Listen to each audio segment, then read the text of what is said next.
Bismillahirrahmanirrahim. Assalamualaikum warahmatullahi wabarakatuh.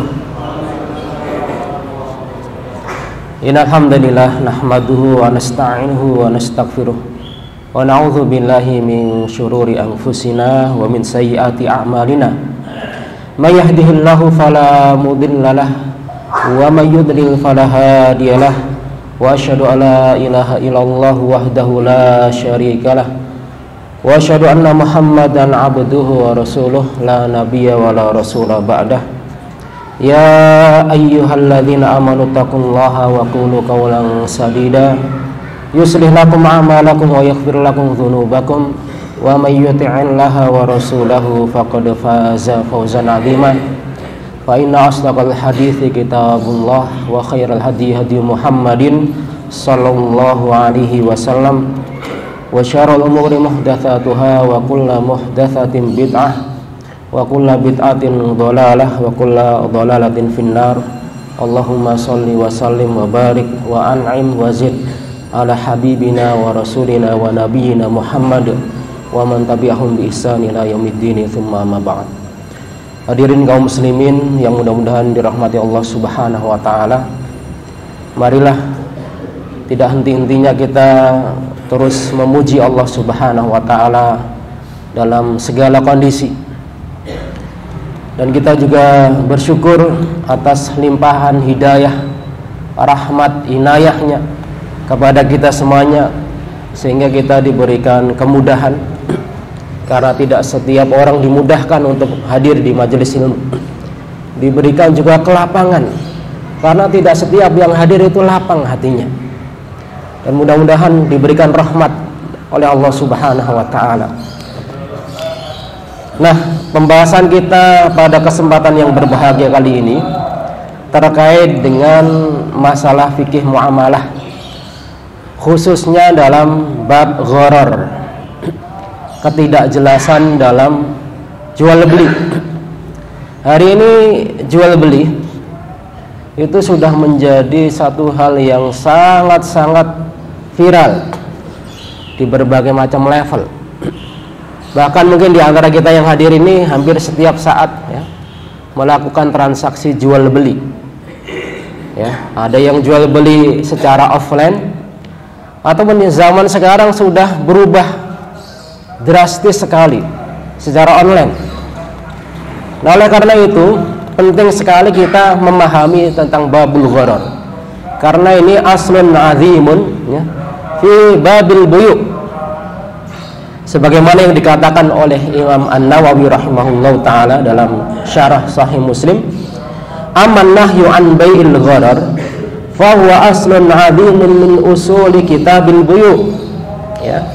Ini adalah pondasi besar dalam transaksi jual beli, dalam kitab-kitab yang membahas tentang jual beli.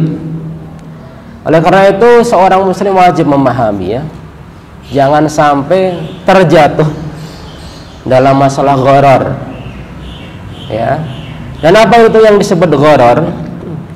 Secara bahasa kaum muslimin sekalian, maknahu al-khatar wal khida ya. Jadi ada unsur pertaruhan dan penipuan. Makanya di dalam ayat Al-Qur'an Allah Subhanahu wa ta'ala menggambarkan bagaimana kenikmatan dunia itu kenikmatan yang menipu. Wa mal hayatud dunya illa mata'ul ghurur. Wa gharrakum billahil ghurur. Nah, jadi kenikmatan dunia itu kenikmatan yang gharar, ada tipuannya. Seperti orang yang jalan di jalan yang sangat panas terik ya, lalu memandang ya, ke depan seolah-olah ada apa? Air ya, seolah-olah ada air, ada fata morgana, ada air yang sedang turun. Pas dilihat ternyata nggak ada. Ada tipuan pandangan di situ. Nah, jual beli gharar adalah jual beli yang ada unsur penipuan, ketidakjelasan, majhulun akibah, ketidakjelasan dalam akad transaksi jual beli ya. Ada istilah-istilah yang mirip dengan gharar, seperti misalnya qimar. Qimar itu apa namanya? Perjudian, pertaruhan Biasanya kalau qimar itu dalam masalah perlombaan. Ketidakjelasan dalam masalah apa? Perlombaan. Jadi taruhan dalam perlombaan. Misalnya satu perlombaan ya, taruhan mana yang nanti apa namanya kalah dan menang ya. Seperti dalam sepak bola misalnya. Ya, klub A sama B bertanding ya. Lalu ada orang yang menonton ya, menjagokan A ya. Kalau misalnya menang akan mengambil uang sekian miliar misalnya. Kan hari ini begitu ya. Pertandingan seperti sepak bola ya dan lain sebagainya. Jadi ada ajang perjudian ya.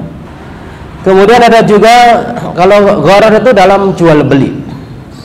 Ya. Ada juga qur'ah. Qur'ah itu undian. Undian qur'ah masih dibolehkan ya. Undian untuk menentukan siapa yang lebih duluan, bukan siapa yang mengambil hak orang lain. Kalau qur'ah demikian tidak boleh ya. Kalau undian untuk mengambil harta orang lain itu tidak boleh. Tapi kalau siapakah yang berhak duluan, maka undian seperti ini apa? Pasti dibolehkan. Ada juga yang namanya mukhatarah ya. Bahkan gharar itu kadang didefinisikan sebagai mukhatarah. Ada unsur pertaruhan. Tapi tidak setiap mukhatarah dilarang. Lebih luas daripada gharar. Ya. Maksudnya bagaimana sih kalau kita jual beli? Kita mau bisnis, misalnya bisnis apa? Madu ya. Ya. Apakah setiap madu yang kita beli itu pasti untung? Kan belum tentu ya. Bisa jadi laku, bisa jadi apa? Tidak. Ini ada unsur mukhatarah, namanya masih ada spekulasi. Ya. Tapi harganya jelas, barangnya ada nggak apa-apa. Nah, mukhatarah yang dilarang adalah yang tidak jelas harganya. Yang tidak jelas nanti ujung-ujungnya bagaimana.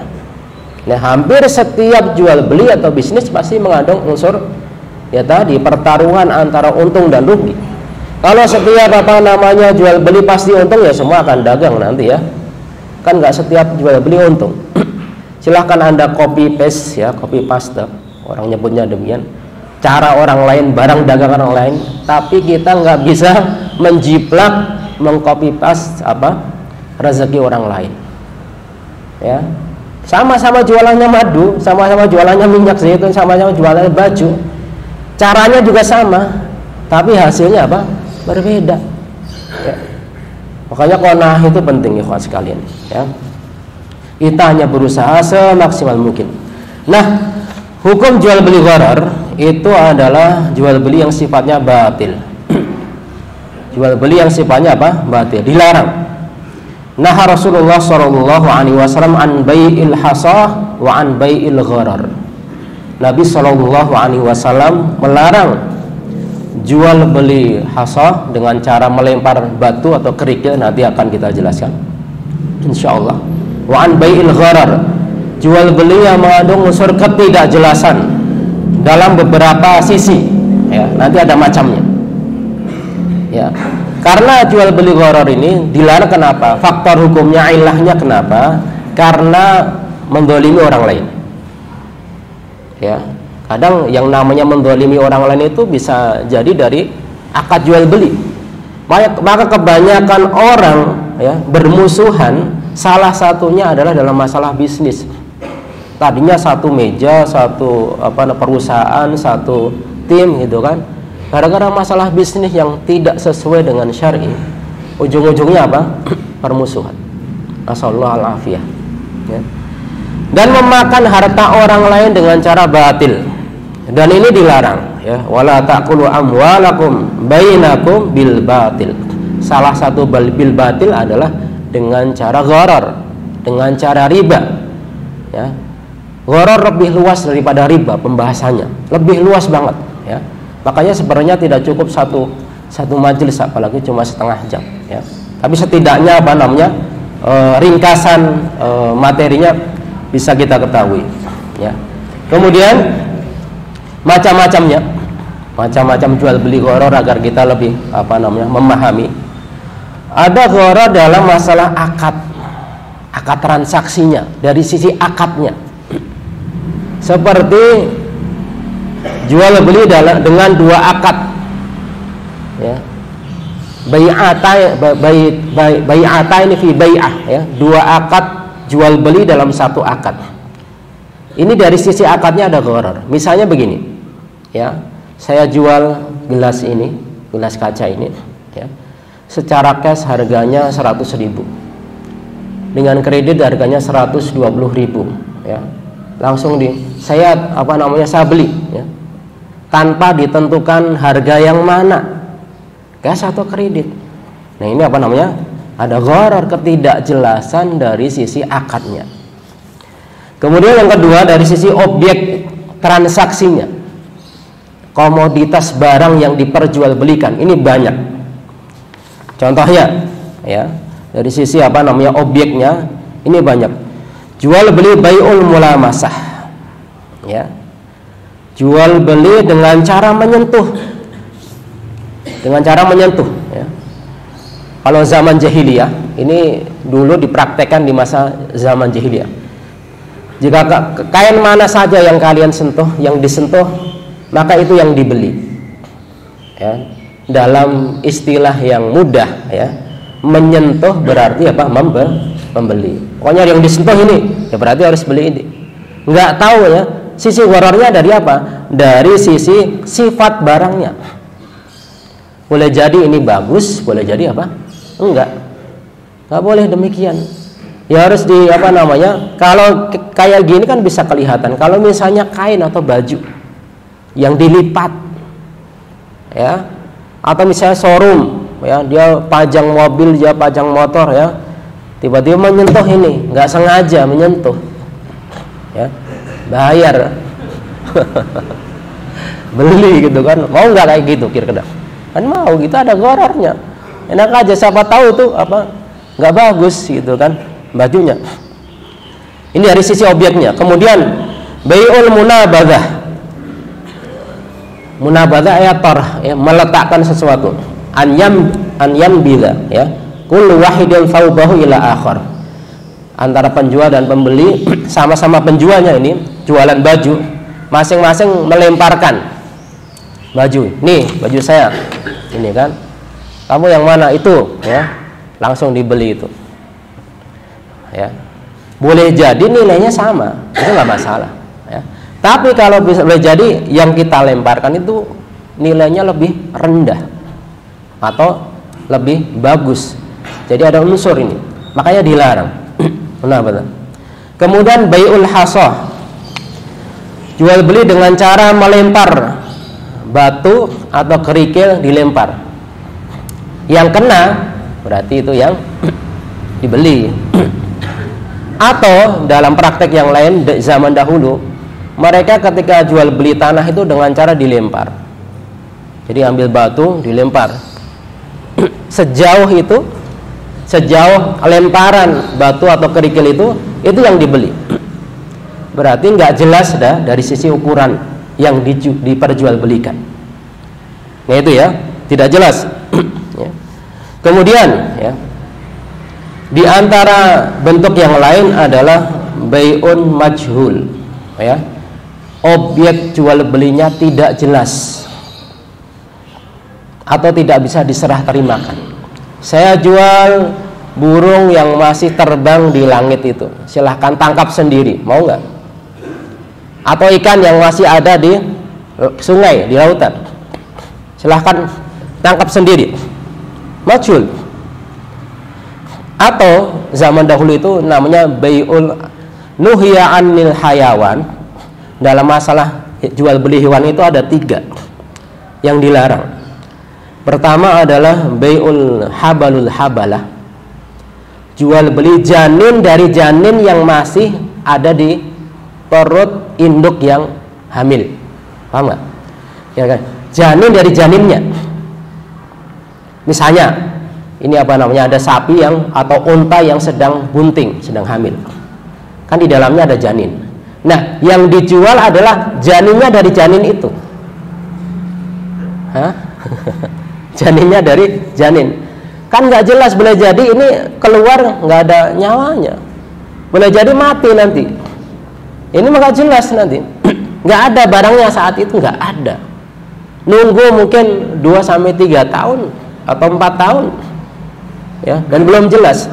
Atau dalam praktek yang lain dalam kitab-kitab fikih itu, menjual satu barang diserah terimakannya ketika janin dalam janin itu keluar. Waktunya janin dalam janin itu keluar. Ini kan nggak jelas juga ya. Kemudian an madhamin atau malaqih. Madhamin ya, itu apa namanya? Sperma yang ada di tulang sulbi unta yang masih di dalam. Kemudian malaqih itu adalah janin yang ada dalam perut satu induk unta atau sapi. Kalau habalul habala itu janinnya janin. Kalau itu tadi apa? Malaqih atau madhamin. Ya, Imam Malik itu dalam kitab Al-Muwatta'nya sama ya, dibolak-balik ya, itu juga ya. Artinya intinya adalah ini adalah objek transaksinya tidak jelas. Begitu juga nanti waktu serah terimanya tidak jelas. Kan nggak bisa ditentukan, misalnya setahun ya, atau apa namanya sebulan, nggak jelas. Ya, harus ada kejelasan. Misalnya mau diserah terimakan, misalnya 1 hari, 3 hari. Nah ini. Kemudian ada juga gharar, ketidakjelasan dari sisi harga. Misalnya mohon maaf nih, tarif ojek pangkalan. Ya udah naik aja, naik. Begitu dianterin 100.000, ya Allah ya. Biasanya cuma mungkin 50.000 gitu kan. Ini nggak jelas ya. Jadi ditanya dulu ya, sampai tempat ini, alamat ini berapa ya. Atau jasa porter di apa namanya, di stasiun, di bandara, kadang angkat aja dulu, nggak dijelaskan. Atau mohon maaf ya, jual beli bayar seikhlasnya. Nah, buka rumah makan, bayar apa? Seikhlasnya. Seikhlasnya itu berapa? Kan nggak jelas ya. Kalau itu akadnya jual beli, tidak boleh ada gharar. Kalau akadnya adalah ingin bersedekah, nggak apa-apa, karena gharar itu dibolehkan dalam akad yang sifatnya tabarruk. Ya, siapa yang rajin kajian pagi nanti akan dikasih hadiah sama menlok ya, manajemen misalnya. Tapi nggak dijelaskan hadiahnya apa. Nggak apa-apa, karena ini akad tabaruan. Nah, pas di akhir tahun misalnya setelah direkap ya, akhirnya benar dikasih hadiah. Wow, kotaknya besar. Kardus di dalam kardus di dalam kardus di dalam kardus. Pas itu isinya 1 lembar, warnanya merah, alhamdulillah. Ya. Tapi nggak dijelaskan, nggak apa-apa, ini gharar sebenarnya nggak jelas, tapi akadnya apa? Tabarruat ya, akad sosial. Tapi kalau akad jual beli nggak boleh. Kalau Anda ingin sedekah nggak apa-apa, bayar seikhlasnya. Tapi kalau jual beli nggak boleh. Boleh jadi ketika bayar seikhlasnya itu kita yang untung ya, atau boleh jadi ini ya, karena bayar seikhlasnya udah saya akan ya, apalagi sistemnya prasmanan, misalnya bisa nambah semaunya, bisa jadi rugi. Nah ini apa tujuannya? Adalah agar ada kejelasan, tidak ada satu pihak yang dirugikan. Kemudian gharar dari sisi serah terima barang. Ini juga misalnya jual beli salam. Ketika Nabi SAW datang ke kota Madinah, itu sudah terjadi jual beli salam dalam masalah pertanian, perkebunan, anggur dan kurma atau semisalnya gandum ya. Kemudian beliau mengatakan, man aslafa fi syai'in, barang siapa yang pengen jual beli salam disifati ya, disifati spesifikasinya ada, barangnya belum ada, tapi sifat-sifat barangnya sudah dijelaskan, warnanya, ukurannya, mungkin bentuknya, bahannya ya. Dengan catatan uangnya diberikan terlebih dahulu. Kenapa? Karena ada biaya untuk mengadakan barang ini. Ini syaratnya kalau jual beli salam. Nah, kalau teman-teman sekalian misalnya jual beli online ya, jadikan akad salam ini sebagai akad ya. Transfer dulu ya. Memang resikonya besar juga ya. kalau ketemu sama orang yang tidak bertanggung jawab, menjual barang yang tidak dimiliki, bukan agen, bukan apa namanya, hanya ngambil gambar sana sini gitu ya. Ala kulli hal ini dilarang ya. Man aslafa fi syai'in falyuslif fi kailin ma'lum. Tentukan ukuran atau takarannya yang jelas.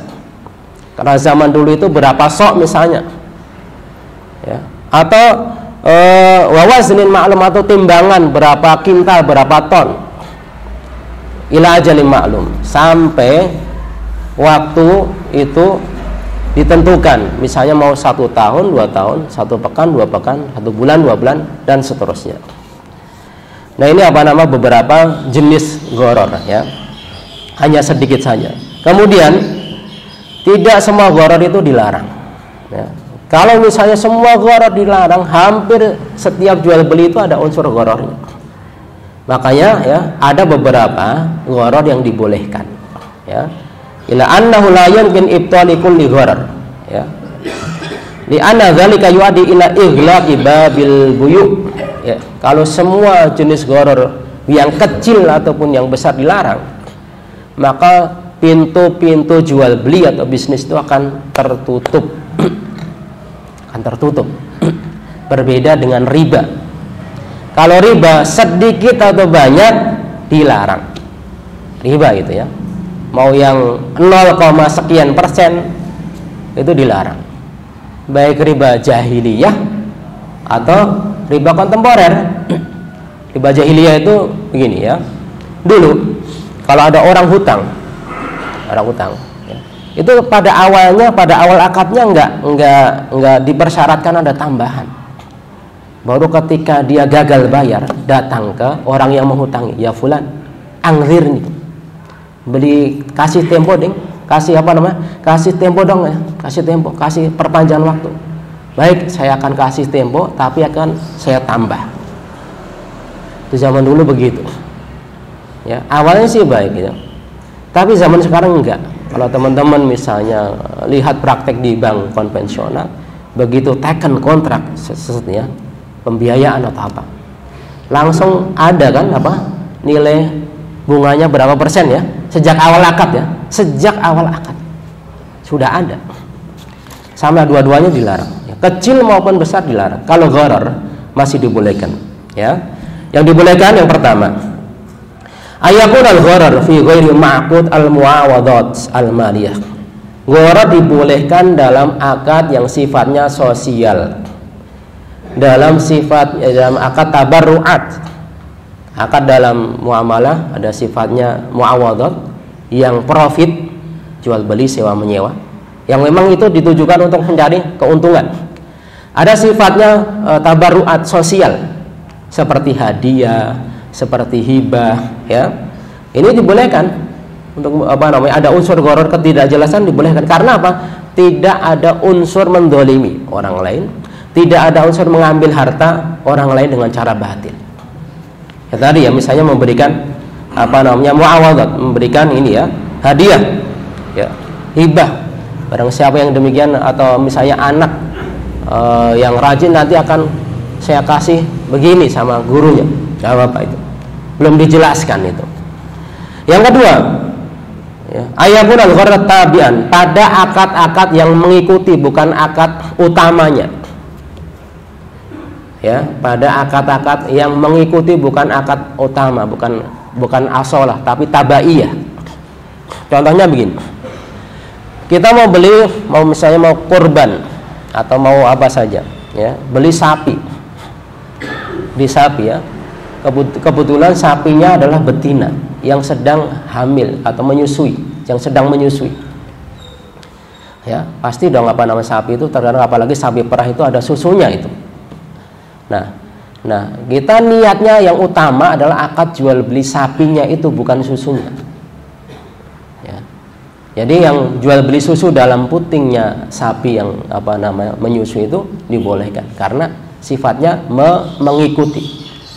Atau mungkin dalam masalah kontemporer ya, teman-teman sekalian kalau mau pergi safar naik pesawat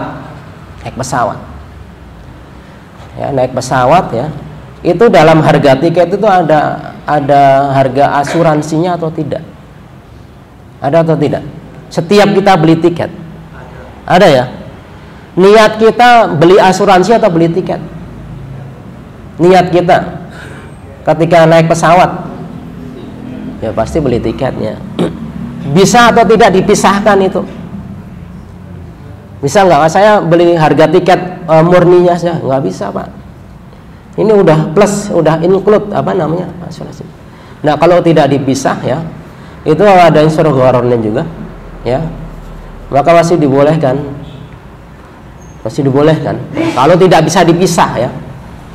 Tapi kalau sengaja saya ikutin asuransi konvensional, ya, biar ini dan itu, ya jelas ini nggak boleh, ya. Jadi ya, dalam akad yang sifatnya adalah tabaiyah, yang mengikuti saja. Kemudian al-amru tsalits, yang ketiga jenis gharar yang an yakuna al-gharar yasiran, ghararnya sedikit akhirnya nggak bisa diprediksi dan sedikit itu. Misalnya kalau kita jual beli rumah, apakah kita ngecek kualitas pondasi rumah itu atau tidak? Dari batu kalikah atau dari batu biasa, atau jangan-jangan pondasinya hanya berapa senti atau nggak ada pondasinya, di atas tanah langsung. Kita ngecek nggak sampai ini kualitas pondasinya berapa meter ke bawah dan kualitas batu pondasinya apa? Ini mau cakar ayam atau cakar bebek misalnya, ya. Kan enggak ya? Itu ada gharar sebenarnya di situ. Kita beli mobil atau motor, ngecek sampai dalaman mesinnya atau tidak? Ya enggak. Ya ada gharar sebenarnya, ada tidak jelasan itu dalam objek transaksinya. Tapi karena itu rata-rata sifatnya yasir, yang sedikit, maka para ulama bahkan ijma bersepakat boleh idza kana al-gharar yasir atau hakir, sedikit, masih dibolehkan. Yang keempat, mohon maaf ya. Itu gharar itu dibolehkan ketika hajat kebutuhan manusia banyak membutuhkan dan nggak mungkin dan akan membuat kesusahan. Contohnya ya, jual beli sesuatu yang berada di dalam tanah, sayur mayur, lobak, lalu wortel, apalagi sayang itu biasanya kacang ya. Ya, itu apakah kita ketika jual beli wortel itu satu persatu harus harus dicabutin? Kalau mazhab Syafi'i dan Hanafi ya mempersyaratkan harus dicopot dulu, harus dicabut dulu, ya. Tapi kalau mayoritas ulama enggak, karena itu akan mempersulit, ya, ya. Dan orang yang berpengalaman itu tahu. Misalnya ini sekian petak itu dengan melihat sampel di ujung sini, ujung sana sama tengah, itu udah bisa diperkirakan sekian hasilnya. Ya, ahlul khibrah yang jelas. Kalau kita yang nggak tahu gitu ya, nggak pernah main di situ, nggak tahu. Ya, nggak tahu itu ada. Jadi dibolehkan ya oleh ahlul khibrah yang sudah berpengalaman, petani itu udah tahu. Misalnya satu petak itu dia sudah bertahun-tahun menanam di situ, kalau segini itu hasilnya sekian kuintal, ya, sekian ausuk atau wasak, itu tidak mengapa. Nah ini masih dalam itu hal-hal yang hajat ya, orang banyak seperti itu ya, banyak melakukan, apalagi petani. Kemudian hikmahnya ini yang terakhir. Hikmah apa sih? Kenapa kok dilarang gharar di dalam jual beli itu? Pertama adalah hifdzul mal, untuk menjaga harta. Min maqasid syariah, ya. Maqasid syariah itu salah satunya selain hifdzuddin, menjaga agama, nasab, kemudian keturunan, akal. Ada juga hifdzul mal, menjaga harta. Menjaga harta itu salah satu tujuan diturunkannya syariah Islamiyah. Seperti larangan riba itu untuk menjaga harta juga. Bahkan jual beli gharar ini juga untuk menjaga harta kita agar tidak menzalimi orang lain. Yang kedua, hikmahnya untuk menghindari kerugian dan permusuhan atau sengketa. sengketa dalam masalah jual beli sering kali terjadi. Nah, dhabitnya, kaidah khususnya oleh para ulama itu, sesuatu yang gharar itu kalau banyak terjadi permusuhan atau ketidaksetujuan dalam akad jual beli, itu pertanda bahwa di situ ada unsur ghararnya. Misalnya jual beli apa itu? Enggak ridho. Ya. Ada banyak permusuhan, banyak komplainnya gitu. Rata-rata kalau jual beli antara minkum itu apa namanya, yang saling ridho itu nggak banyak komplain. Ya ini apa? Banyak komplainnya, dikomplain ini dan itu. Ya, itu apa? Menghindarkan kerugian dan permusuhan ya. Kemudian menegakkan keadilan. Ya. Dan menjaga sistem perekonomian agar tidak terjadi kerusakan. Dalam arti yang luas ya, yang sifatnya apa namanya makro. Jual beli gharar itu dilarang apa namanya, agar sistem ekonomi itu sehat, roda berputarnya sehat. Kalau merebak di masyarakat ya, sistem gharar seperti ini tidak sehat. Sistem perekonomian masyarakat tidak sehat. Kalau tidak sehat, banyak terjadi kasus-kasus sosial, konflik-konflik horizontal antara masyarakat. Nah, ini sudah dicegah, berawal dari apa namanya. Bahkan dulu krisis ekonomi yang berawal di Amerika itu salah satunya banyak spekulasi atau gharar ketika bermain saham. Ya, yang mengakibatkan jaminan-jaminan ya, yang menjadi underlyingnya itu, aset-asetnya itu apa? Kemudian dijudikan dan lain sebagainya. Ya. Nah ini untuk menegakkan keadilan. Menegakkan keadilan antara masyarakat, antara penjual dan pembeli, sama-sama ridho ya. Ilan takuna tijaratan antara minkum, saling ridho, nggak boleh dipaksakan harus membeli, nyentuh beli ya. Kecuali kalau misalnya memecahkan ya, mecahin ya, ganti rugi, domanah, itu memang ya harus gitu ya. Merusakin barang orang lain memang apa namanya di ini ya, di doman, di garansi. Tapi kalau hanya sekedar nyentuh, apa ruginya kita sebagai penjual? Bahkan harusnya diperbolehkan dan misalnya melihat-lihat ya, memeriksa barang yang mau diperjualbelikan. Nah ini ikhwas sekalian, kaum muslimin yang dirahmati Allah Subhanahu wa taala, sekilas tentang jual beli gharar dalam bab muamalah. Mudah-mudahan bisa memberikan sedikit gambaran tentang betapa Islam itu adalah aturan yang sangat adil. Dulu Nabi SAW ketika di Madinah itu enggak hanya menekankan masalah akidah, enggak, tapi juga masalah perekonomian, dalam masalah kemasyarakatan itu benar-benar dibangun secara utuh, integral, holistik ya, benar-benar dibangun itu masyarakat, sehingga apa? Itu menjadi masyarakat yang utuh, yang Islami ya. Ini yang bisa disampaikan, kurang lebihnya mohon maaf. Subhanakallahumma wa bihamdika asyhadu alla ilaha illa anta astaghfiruka wa atubu ilaik. Assalamualaikum warahmatullahi wabarakatuh.